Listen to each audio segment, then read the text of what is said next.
Oke, assalamualaikum warahmatullahi wabarakatuh. Buat kamu sehat ya. Untuk video ke-6 ini dibuat masih untuk menerangkan, menjabarkan, membongkar kekuranganmu yang mana sering menjadi hambatan buat kamu untuk berkembang lebih maju lagi.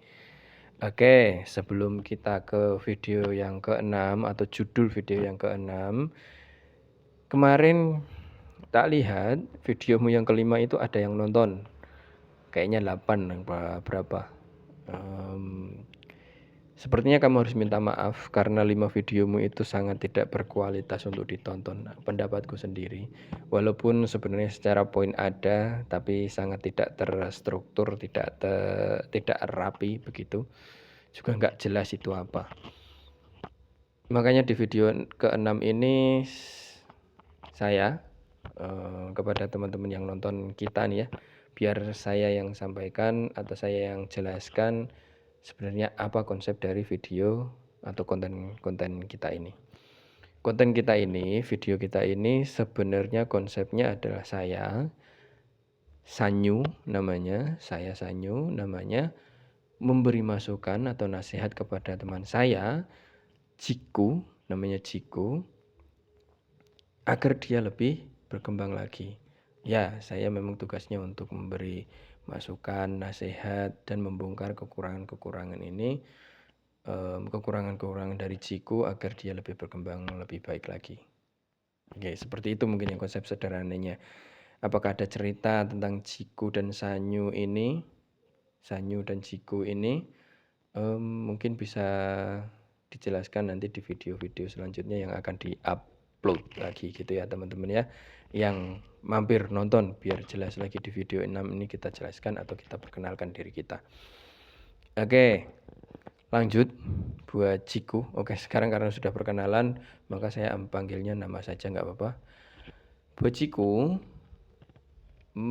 video ke-6 ini dibuat dengan judul sering memikirkan kata atau pendapat orang lain.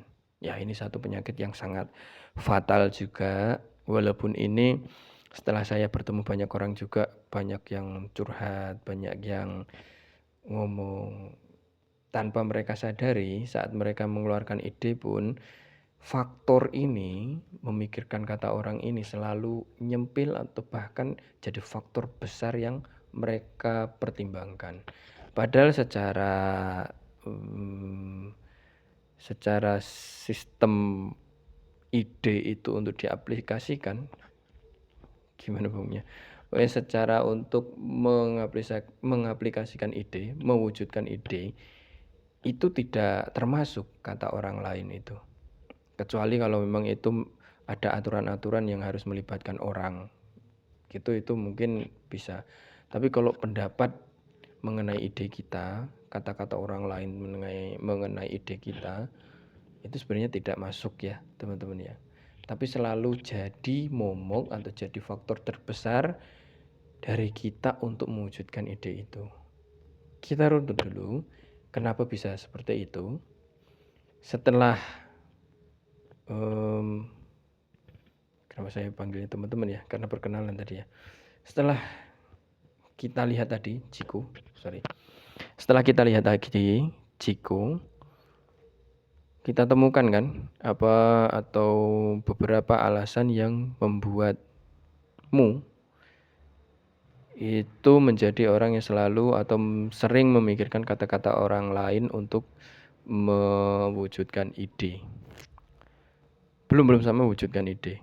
Belum sampai mewujudkan idemu jadi nyata, tapi untuk memunculkan ide saja, untuk menyempurnakan idemu saja, itu seringkali kamu ikut campurkan perkataan orang lain nanti bagaimana.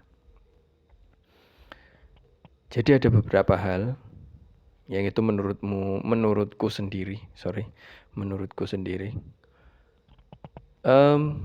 budaya, lingkungan, dan tontonan. Ada beberapa hal lagi, cuman itu yang paling harus disorot ya. Kita ambil contoh aja, budayanya kita adalah warga masyarakat yang sangat kental untuk gotong royong, kegiatan sosial, di mana kita diharuskan juga sering interaksi dengan banyak orang. Terkadang kedekatan itu yang membuat satu sama lain tidak lagi tahu atau tidak lagi mementingkan batasan-batasan di mana mencampuri urusan orang lain. Ya memang ada ini sisi buruknya ya, sisi buruknya. Tapi sisi baiknya ya banyak gitu. Tapi ya itu tadi pelan-pelan menjadikan kita cenderung memikirkan kata orang lain karena memang ada kedekatan sosial tadi. Lalu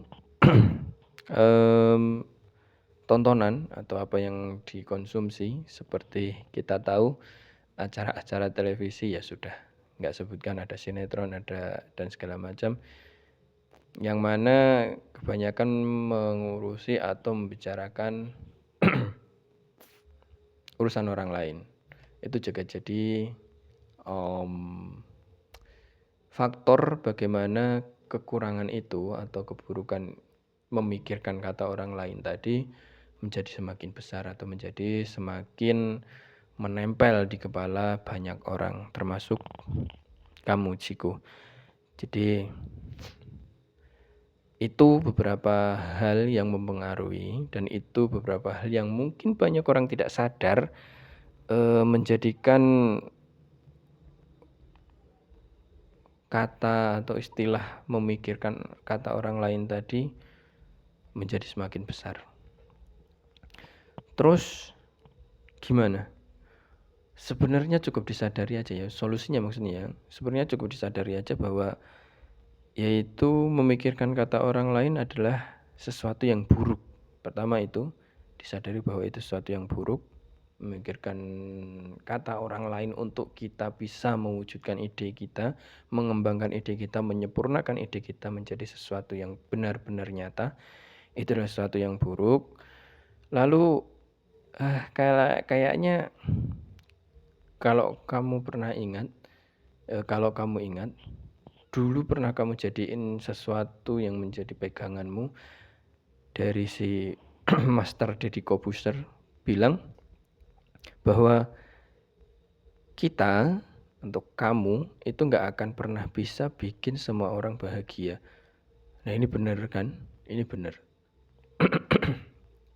Ini juga salah satu solusi untuk menghilangkan terlalu sering memikirkan kata-kata orang lain. Jadi itu bisa buat pegangan. Itu juga buat obat dan solusi dari keburukan atau kekuranganmu yang ini. Oke. Jadi saya rasa atau aku rasa itu bisa dengan mudah kamu hadapi. Karena apa? Ya untuk titik ini mungkin kalau bicara 2 atau 3 tahun ke belakang kamu tidak sekuat itu ya, atau sekuat yang aku tahu gitu. 2-3 tahun yang ini kamu itu udah jadi pembaca buku dan penggemar buku, dan kamu juga udah nemuin buku-buku yang kamu suka. Selain fiksi memang di sesuatu yang kamu senangi, kamu juga dapat filosofi. Ya, filosofi teras kamu pernah baca, dan kemarin seperti singgung dikotomi kendali segala macam, itu harusnya bisa cepat menghapus atau membuang keburukanmu yang ini atau kekuranganmu yang ini ya. Oke. Untuk ini harusnya aku tidak khawatir, karena apalagi untuk sekarang Gen Z kita bilangnya, Gen Z ini punya pribadi yang mana lebih ini ya, to the point ya, lebih to the point, nggak terlalu memikirkan kata orang, apa yang aku mau aku lakuin, nggak ada nggak enakan. Nah, kayak gini ini nggak perlu dikhawatirkan. Tapi tetap ada faktor-faktor yang lain harus kamu imbangkan gitu ya, Ciko ya. Oke, untuk video yang ke-6 cukup sampai di sini. Mungkin ada beberapa yang kelupaan. Tak bilang ada yang nonton videomu, Jadi nanti dibuat lebih menarik atau lebih terkonsep lagi ya, lebih rapi lagi ya. Aku tahu pasti kamu atau aku nih pasti banyak diketawain orang. Jadi kamu lebih inisiatif untuk bikin skrip gitu biar akunya bisa ngapalin dulu terus kita ngobrolnya lebih enak. Selama ini kan dari ke-6 video termasuk ini kan masih nuansanya atau kesannya tuh aku benar ngobrol sama kamu doang gitu. Tadi sempat kepancing karena di awal kita perkenalan sama orang yang nggak tahu siapa, tapi ya semoga ada yang nonton. Walaupun aku berharap nontonnya nanti di video yang bagus-bagus saja gitu. Oke, mungkin videonya sampai di sini aja dulu. Jiku tetap semangat, Jiku ingat peganganmu tadi bahwa kamu nggak bisa bahagiain semua orang, jadi jangan terlalu memikirkan kata orang. Semua orang punya urusannya sendiri-sendiri, semua orang punya jalan sendiri-sendiri dan saat ini masing-masing orang itu berjuang dengan perjuangannya sendiri-sendiri. Jadi kamu juga harus berjuang dengan perjuanganmu sendiri-sendiri, perjuanganmu sendiri. Ya, Jiku ya. Oke. Aku Sanyu sampai di sini dan semoga kamu sehat-sehat terus. Kalau ada yang nonton semoga sehat-sehat juga. Aku Sanyu dan Jiku, saya mohon doanya agar kita selalu jadi manusia berkembang lebih baik lagi. Oke, terima kasih Jiku. Jaga kesehatan, istirahat cukup, peduli keluarga dan sayang diri sendiri. Oke, assalamualaikum warahmatullahi wabarakatuh.